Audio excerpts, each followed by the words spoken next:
Hey everybody, this is part 1 to a series of videos I'm going to make about Utah's flag, and these videos will explain why it was changed from this to this, and how this new flag is part of the woke cancel culture that's destroying America.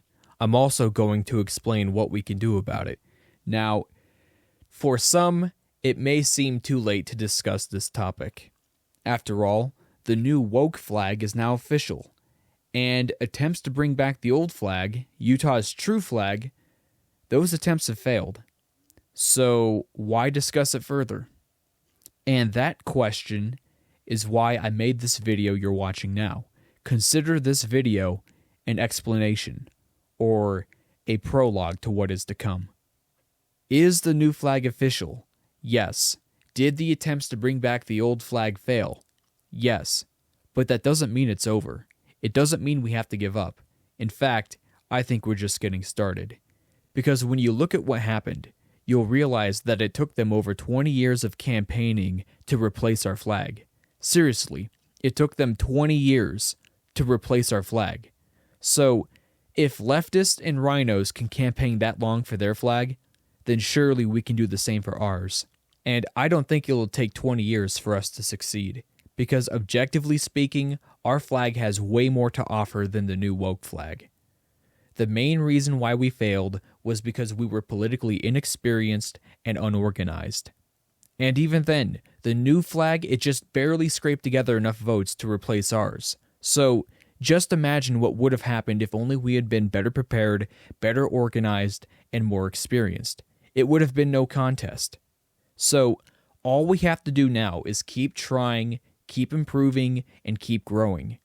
We can bring back our flag as long as we don't give up, and that is why I'm doing this. I'm going to produce a series of videos that will help us succeed in areas where we failed before, and I'll give you a few examples. Are you actually able to explain this symbolism of Utah's flag to someone else? Are you able to teach them the history behind our flag? Do you know that history and symbolism yourself? Do you know why our flag was replaced? Do you know what the intention was behind it? And can you convincingly explain that intention to someone else? Do you know how to organize and conduct political meetings?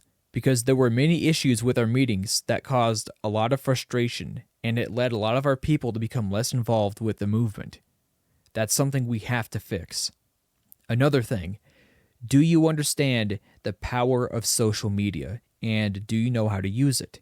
Because I can tell you right now that most of us don't. For example, consider the current size of our Facebook page. And this is important because if you want your political movement to gain traction and stay relevant, then it needs to have a large following. And at the time of this recording, it only has 5.6 thousand followers. By now, it ought to have somewhere between 80,000 and 100,000 followers. And I say that because that's how many signatures we were able to gather for our flag. So what this means is that we missed a major opportunity to expand our online presence. And this is important because Facebook, Instagram, and social media in general, it's a great way to keep people motivated and informed about what's going on. So just picture this, okay? What if, instead of just going around trying to get people to sign a packet to save our flag, what if we also got them to join our Facebook page? If we had done this before, then by now we'd have between 80,000 and 100,000 people on our Facebook page, instead of just the 5.6 thousand. And with each new official attempt to restore our flag, we would gain tens of thousands of more followers who would then socialize and organize together on our social media. And eventually, we would gain an overwhelming support for Utah's true flag. We would win. So, these are all some of the things that I'll be posting on my YouTube channel, and I'll also be sharing them here on our Facebook page with the idea that you'll be able to watch these videos, share them, and review them when planning a meeting or preparing to talk to someone about Utah's flag, whether that someone is already on our side, or if it's someone who doesn't care one way or the other, or even if it's someone who supports the other flag. There are several different ways in which these videos would be highly valuable to our movement. And I've thought about doing one long video that combines all of these topics into a single documentary, and I'm planning on doing that at some point, but for now, I think it would be best for organizational purposes to produce several shorter videos that are each limited to one topic, and all these videos will be informative but entertaining at the same time. So they should be fun to watch, easy to share, and overall helpful when it comes to organizing and growing our movement. But in order for this to succeed, we all have to do our part. I can produce quality videos about Utah's flag, but it's up to all of us to share these videos with our friends, our family, and people that we meet while campaigning, while handing out flyers and that kind of stuff. This is not just about growing my YouTube channel, it's also about growing the Facebook page and helping our movement succeed. And there's a lot more at play here than people realize. The whole issue about our state flag being replaced, it's not just a Utah problem. It's a problem for many other states throughout the country. Many other states have also changed their flags or are in the process of doing so. And their new flags are just as empty and meaningless as our new flag. It's the same problem.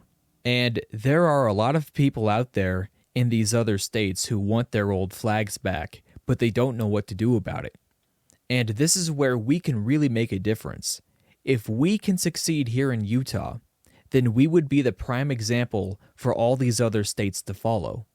We can stop the woke cancel culture that's truly behind all these new state flags, and all we have to do is effectively organize ourselves, share our message, and build up a large following on our social media platforms.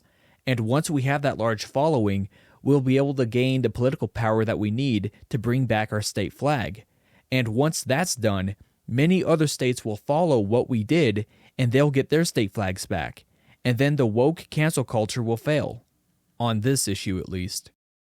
So that's what's at play here.